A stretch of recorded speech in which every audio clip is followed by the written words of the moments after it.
So welcome back dear students in Ritika mathematics class. I hope you all are fit and fine. So students start करते हैं exercise 14.3 mathematical reasoning is your chapter 14 class 11 maths NCERT. ठीक है, तो question number इसका first question है exercise 14.3 का. हमको बताना है for each of following compound statement हमें गिवन है स्टूडेंट. और गिवन कंपाउंड स्टेटमेंट के लिए फर्स्टली हमें आइडेंटिफाई करने हैं कनेक्टिंग वर्ड्स जो यूज हुए हैं. ठीक है, and then break it into component statement में हमें इसको ब्रेक करना है. तो जैसे मैंने फर्स्ट पार्ट यहाँ पर लिख दिया है स्टूडेंट, तो सबसे पहले हमें कनेक्टिंग वर्ड्स चेक करना है. और आपको पता है कि हमने जो कनेक्टिंग वर्ड्स पढ़े हैं वो एंड और है आपके. ठीक है, बाकी इफ देन वो अभी यहाँ पर नहीं है, बट हमने अभी यहाँ पर केवल लॉजिकल कनेक्टिव जो आपके एंड और है उसको ही हमने यहाँ पर आइडेंटिफाई करना है. ठीक है, तो बहुत इजी सा ये क्वेश्चंस हैं यहाँ पर, और फिर हम कंपोनेंट स्टेटमेंट को भी देख लेंगे. ठीक है स्टूडेंट, तो सबसे पहला पार्ट यहाँ पर जो कनेक्टिंग वर्ड्स यूज हुआ है इस कंपाउंड स्टेटमेंट में वो क्या है, all rational number are real and all real numbers are not complex. तो ये हमारा एक कंपाउंड स्टेटमेंट है. तो कनेक्टिंग वर्ड क्या यूज हुआ है स्टूडेंट यहाँ पर, देखिए किससे कनेक्ट हुआ है, all rational number are real and all real numbers are not complex. तो यहाँ पर जो कनेक्टिंग वर्ड यूज हुआ है दैट इज एंड. ठीक है, तो एंड हो गया. तो कंपोनेंट स्टेटमेंट क्या बन जाएगा, स्प्लिट कर दीजिए कि ऑल रेशनल नंबर, पहला हो जाएगा all rational numbers are real, यही हो जाएगा पहला. और दूसरा क्या हो जाएगा, ऑल रेशनल नंबर, सेकंड हो जाएगा कि ऑल रियल नंबर आर, या all numbers are not complex हम बोल सकते हैं. ठीक है, कि ऑल पी हो जाएगा ऑल नंबर्स आर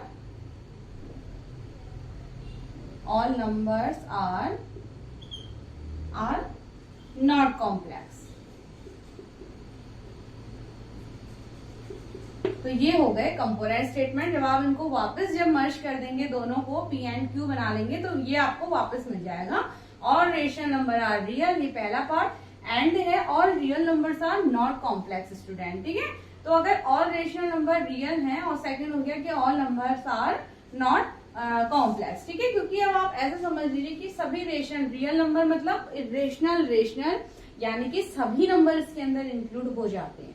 ठीक है, जो रेशनल होंगे वो भी इसके अंदर है और जो इरेशनल होंगे वो भी इसके अंदर आते हैं. तो आप यहाँ पर क्यू स्टेटमेंट में हम लिख सकते हैं कि all numbers are not complex, क्योंकि रियल नंबर क्या होता है, वो ग्रुप ऑफ ऑल नंबर्स होता है, सेट ऑफ ऑल नंबर्स को अपने अंदर कंटेन करता है स्टूडेंट. जो रियल नंबर होता है उसमें पॉजिटिव, नेगेटिव, रेशनल यानी कि हर तरीके के नंबर इसके अंदर आते हैं. तो इसलिए हमने क्यू स्टेटमेंट बना दिया कि all numbers are not complex.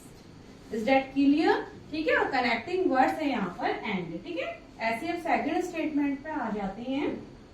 Square of N integer is positive और नेगेटिव. सेकंड मुझे गिवन है square of N integer is positive और नेगेटिव. अब जल्दी से आप कनेक्टिंग वर्ड्स यहाँ पर फाइंड कर लीजिए स्टूडेंट. तो क्या है कनेक्टिंग वर्ड्स हमारा यहाँ पर यूज हो रहा है और. कनेक्टिंग वर्ड्स या तो एंड होगा या एंड नहीं है तो आप और को ढूंढ लीजिए. ठीक है, तो हमारा यहाँ पर और कनेक्टिंग वर्ड है. ठीक, नाउ अब पी स्टेटमेंट क्या बन जाएगा, square of N integer is. तो इसको हम लिख लेंगे the square of N integer is the square of N integer is positive. और क्यू स्टेटमेंट हो जाएगा the square of N integer is negative. ठीक है, the square of N integer is negative. ठीक है, तो ये हमारे कंपोनेंट स्टेटमेंट बन जाते हैं. ऐसे ही नाउ थर्ड पार्ट इसका.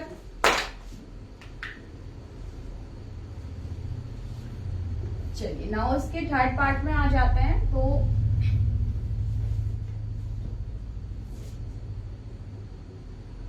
third is the sand heats up quickly.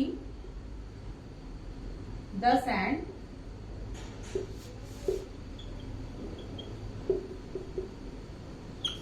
sand heats up quickly in the sun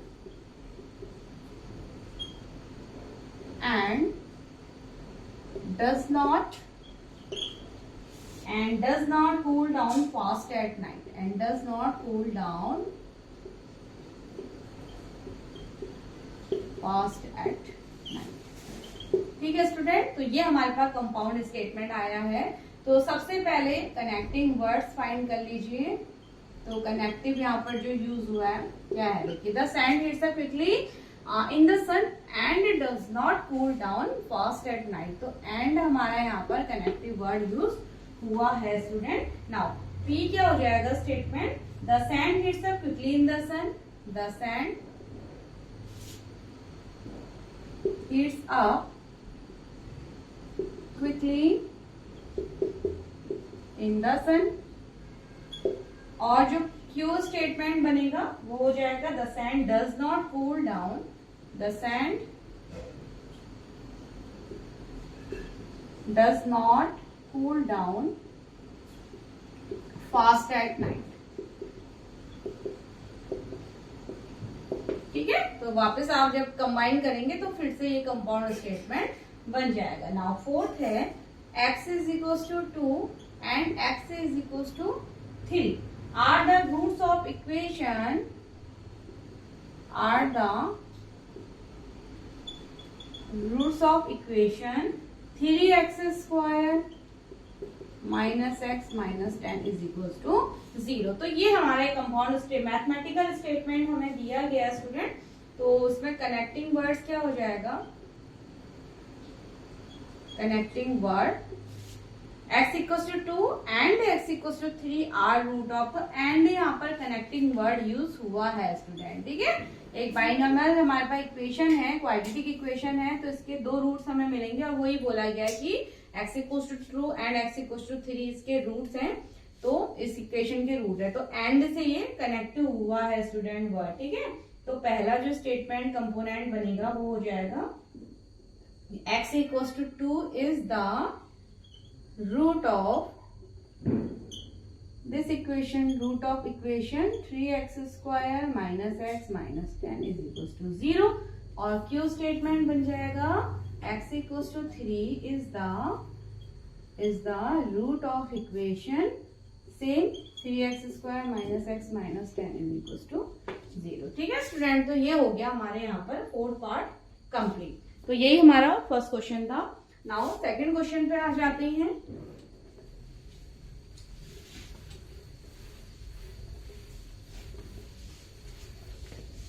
now चलिए सेकंड पार्ट कहता है कि identify the quantifiers.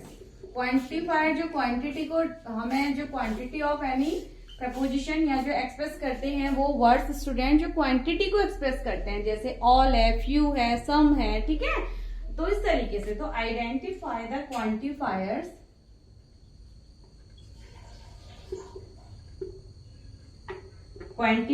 In the following statement,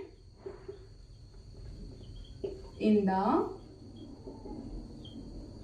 following statement. हमें पहले क्वांटिफायर को आइडेंटिफाई करना है और क्वांटिफायर को आपको समझना है स्टूडेंट। तो प्लीज रितिका मैथमेटिक्स क्लास में आप जाइए, मैंने इंट्रोडक्शन वीडियोस का बनाया हुआ है। ठीक है, and then write the negation of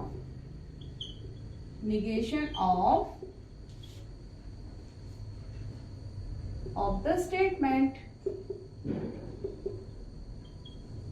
अब देखिए स्टूडेंट, जो मैथ्स में हमने जो क्वांटिफायर हमारे मैथ्स में है, देखिए वैसे तो काफी नंबर्स ऑफ क्वांटिफायर्स होते हैं अगर आप इंग्लिश ग्रामर में देखते हैं, बट मैथ्स में अभी जो हमने पढ़ा है वो है there exist.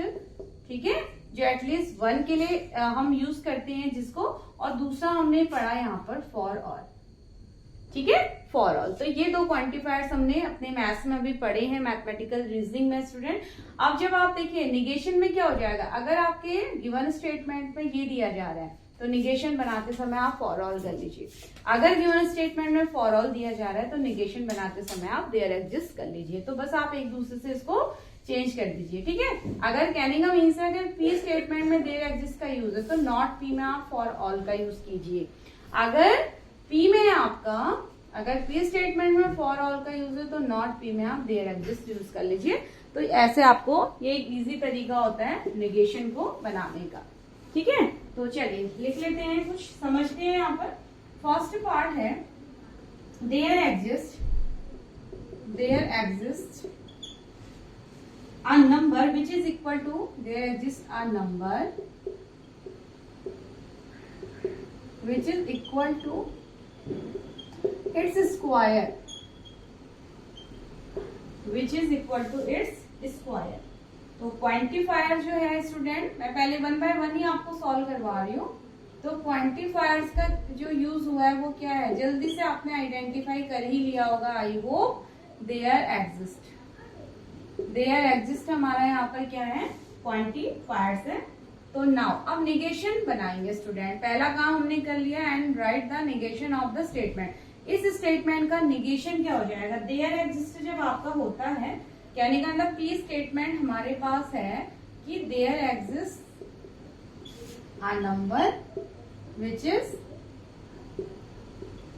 equal to its square। ये हमारे पास गिवन स्टेटमेंट है जिसको मैंने P बोल दिया। तो निगेशन P क्या हो जाएगा स्टूडेंट, देयर एग्जिस्ट है तो इसका मतलब निगेशन P क्या हो जाएगा, या तो आप देयर डज नॉट एग्जिस्ट कर दीजिए या तो आप कर दीजिए देयर डज नॉट एग्जिस्ट। ठीक है, डज नॉट लगा दीजिए, number which is equal to its square, या तो आप ये लगा लीजिए या फिर आप लगा सकते हैं फॉर ऑल। ठीक है, तो दूसरा आप क्या कर सकते हैं, for all a number which is equal to its square. तो ये दो तरीके हैं स्टूडेंट यहाँ पर, या तो डज नॉट लगा लीजिए या फिर आप फॉर ऑल, डेयर जिसको रिप्लेस कीजिए निगेशन बनाते समय फॉर ऑल से, तो एक ही बात है यहाँ पर। ठीक है, तो फर्स्ट पार्ट हमारा यही है। नाउ सेकंड पार्ट में देखते हैं। अब मैं डायरेक्ट इसको पी स्टेटमेंट का नाम दे देती हूँ। तो सेकंड पार्ट हमें दिया हुआ है, पी स्टेटमेंट है सेकंड में, for every real number x, for every real number x, कोई रियल नंबर x है, x is less than x से प्लस 1। अरे बिल्कुल सही बात है भाई, कोई भी नंबर पे आप उस पर +1 करोगे तो ऑब्वियस है x कुछ कम ही होगा। ठीक है, ये तो बात तो सही है। तो for every real number x is less than x plus 1, तो ये स्टेटमेंट है। अगर मतलब रियल नंबर 2 है तो 2 + 1 3 होगा, तो x तो वैसे हमेशा आपको लेस ही मिलेगा स्टूडेंट। ठीक है, तो ज्यादा कुछ ऐसी वाली बात नहीं है यहाँ पर। तो ओके, ये है। तो इसका निगेशन, अच्छा सबसे पहले इसमें हम क्वांटिफायर्स फाइंड करते हैं स्टूडेंट। तो क्वांटिफायर्स क्या लगता है आपको, दो ही तो क्वांटिफायर्स पढ़े हैं, यहाँ हो जाएगा फॉर एवरी या for all you can say. तो क्वांटिफायर्स तो है for every. Now negation P क्या हो जाएगा स्टूडेंट, तो इसमें हम फॉर एवरी या फॉर ऑल अगर यूज होता है तो उसको देयर एग्जिस्ट से रिप्लेस करते हैं। ठीक है, तो देयर एग्जिस्ट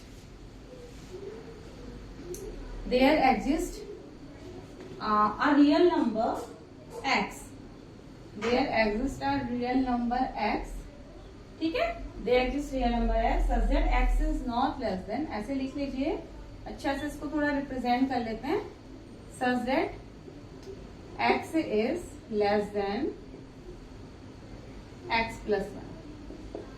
ठीक है स्टूडेंट, तो देयर एग्जिस्ट से हमने इसको रिप्लेस कर लिया। Sorry, x is not less than, हाँ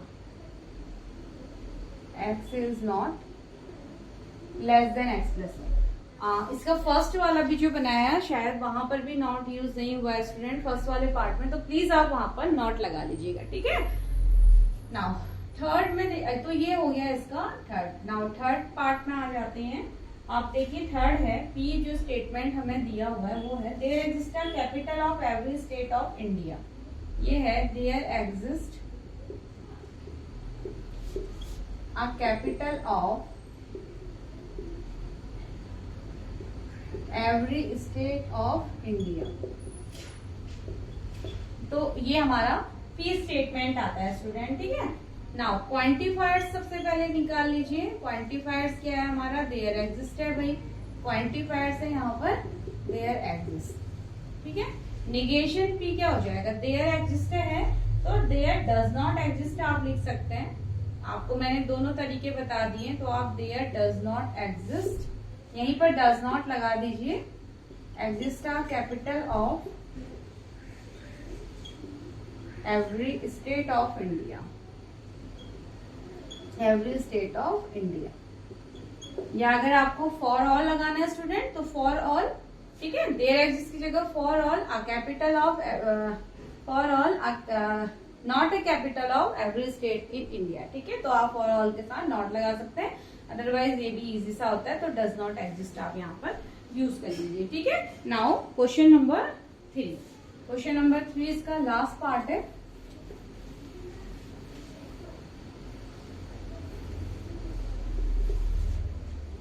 तो क्वेश्चन नंबर 3 है, check whether the following pair statement are negation of each other. अब हमें चेक करना है, check the following pairs,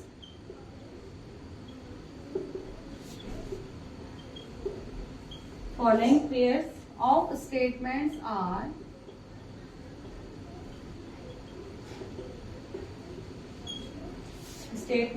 negation of each other, negation of each other, ठीक है student. दो स्टेटमेंट दिए हमें देखना है, and also give reason for your answer, give reasons for your answer, ठीक है। हमें आंसर के सामने रीजन के साथ अपने आंसर को जस्टिफाई करना है कि भाई हम क्यों ऐसा कह रहे हैं, ठीक है। तो फर्स्ट पार्ट है x plus y is equal to y plus x, ठीक है। Is true for every, is true for every real number x and y, real number x and y, ठीक है स्टूडेंट। एक कॉम्यूटेटिव प्रॉपर्टी आपको दिया गया है, जनरल फॉर्म, हमें दिखाना है क्या। तो पहला हमारे पास स्टेटमेंट है कि किसी भी एक्स वाई अगर रियल नंबर है तो ये ऑर्डर इक्वल होगा, ठीक है। और इसका सेकंड जो इसके साथ दे दिया गया है वो है देयर एग्जिस्ट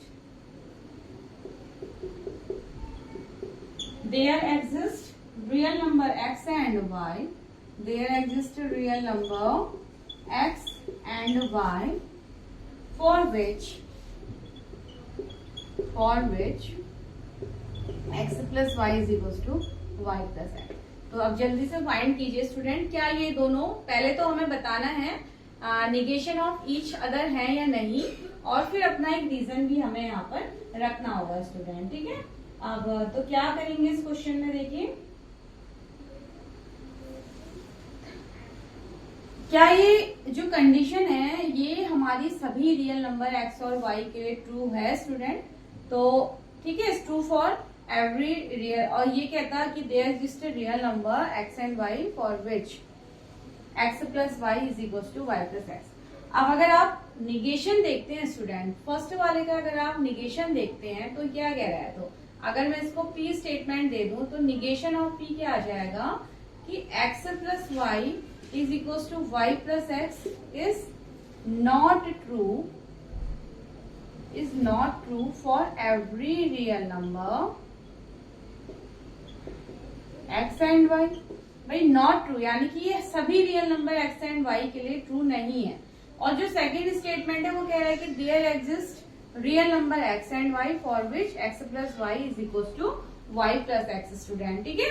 तो यानी कि दोनों स्टेटमेंट क्या हो रहे हैं, एक दूसरे के कॉन्ट्रा हो रहे हैं, मतलब एक दूसरे को निगेशन में नहीं ले रहे हैं स्टूडेंट। तो आप ये कह सकते हैं कि स्टेटमेंट 1 और 2 क्या है हमारा, और आप ऐसे भी समझिए देयर एग्जिस्ट आ गया, यानी कि किसी एक फॉर ऑल यहाँ पर होता तो ये एक दूसरे के क्या हो जाते हैं, निगेशन होते, ठीक है। अगर ये फॉर ऑल दिया होता तब तो ये निगेशन होते, क्योंकि यहाँ फॉर एवरी रियल नंबर की बात हो रही है, बट इस केस में देयर एग्जिस्ट की बात हो रही है, यानी कि किसी एक वैल्यू के लिए, ठीक है। फॉर एवरी की बात नहीं हो रही है। तो हम यहाँ पर सीधे भी यहाँ पर इसको चलिए इसको के साथ हम नहीं भी जाते, तो आप यहाँ पर सीधे समझ सकते हैं कि पे स्टेटमेंट एक्स, ये फॉर की फॉर एवरी के लिए बात कर रहा है स्टूडेंट, ठीक है। फॉर एवरी की बात हो रही है और यहाँ पर देयर एग्जिस्ट रियल नंबर, तो एक दूसरे के निगेशन तो ये बिल्कुल भी नहीं है। तो इसमें हम लिख लेते हैं कि statement first and second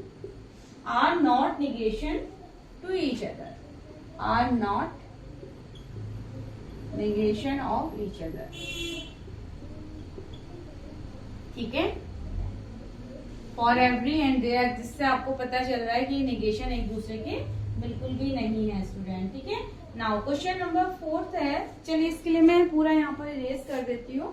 please आप वीडियो को नोट डाउन पॉज करके नोट डाउन कर लीजिएगा स्टूडेंट। ठीक है, now 4th and last question है इस एक्सरसाइज का कि state whether the true use in foreign state exclusive. बताना है कि जो और का यूज हो रहा है स्टूडेंट, जो और हमारा 2 टाइप का है, हमें बताना है कि एक्सक्लूसिव और है, एक्सक्लूसिव और है या इंक्लूसिव और है, यह हमें फाइंड करना है अपने स्टेटमेंट को देखते हुए।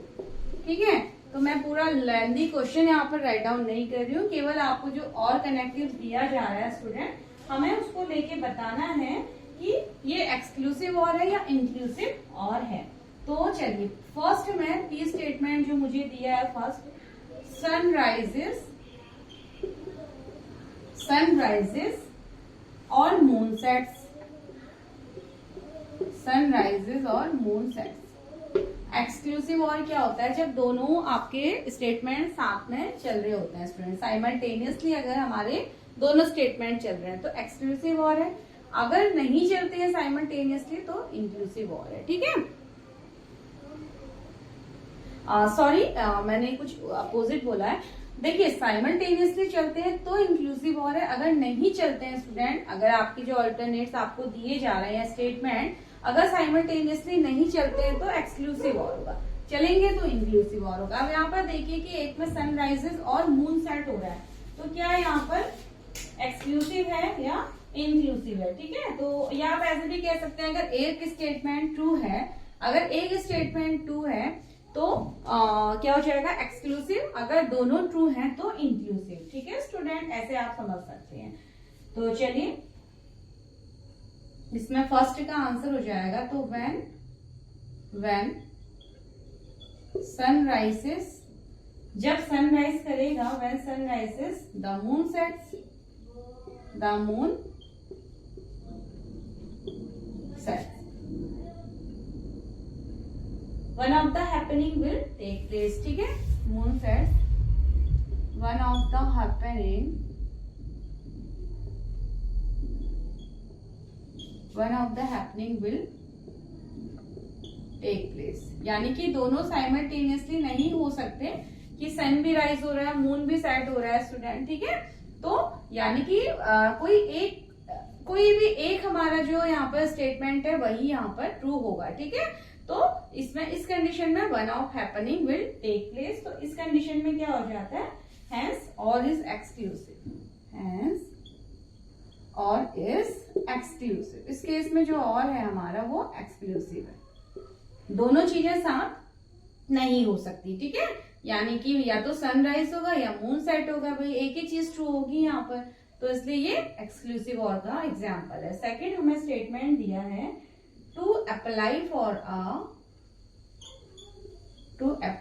अ ड्राइविंग लाइसेंस,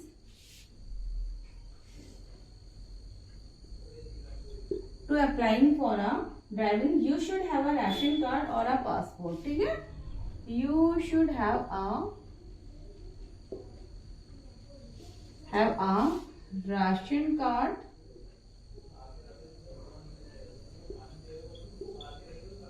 और passport.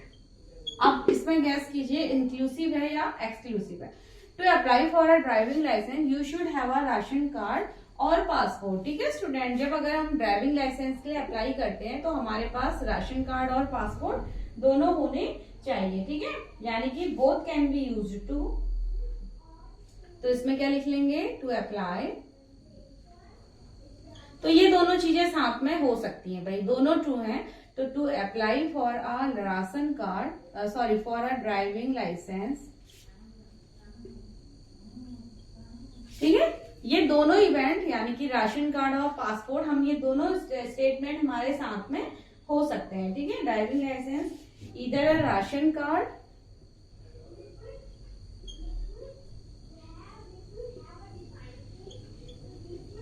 either a ration card or a passport